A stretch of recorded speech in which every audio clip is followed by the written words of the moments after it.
Maybe I could just become the Fire Wolf. Boogle? There was never Boogle.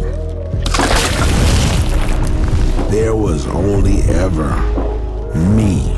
The friend who had always been by our side, the one we trusted the most, the one we were closest to, was actually the most evil, most brutal firewolf from the legend of Firewolf Valley. Only at that moment did we finally understand everything from the very beginning had been a carefully planned scam. Back then, the Joe used magic pods to seal the firewolf inside a cuckoo fish. And after countless years of waiting, the firewolf finally found his chance. He found us, Ivy and me, two naive and foolish souls who trusted the so-called friend without hesitation, and even helped him break the seal with our own hands, setting him free once again. Ivy and I froze on the spot, our bodies going cold, unable to believe what we were seeing. My most trusted friend was actually the real mastermind behind it all. In that moment, all hope completely shattered, and every belief in my heart collapsed in an instant. I hated his betrayal, and I hated even more the disaster the firewolf had brought to the entire forest. But why? You ruined everything. There was so much peace here. There was peace here, and you destroyed it. You caused so much pain. What about my pain?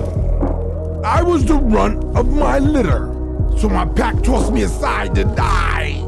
And none of the other creatures wanted me around. So I promised myself that one day I would burn the valley down, and those who survived would bow down to me. Just then, Ivy suddenly rushed toward the magic pods. She wanted to transform into a stronger creature to fight the firewolf. But the firewolf bit her down instantly and violently flung her away. Then the firewolf burned down all the remaining pods. It's time the valley was ruled by fear again.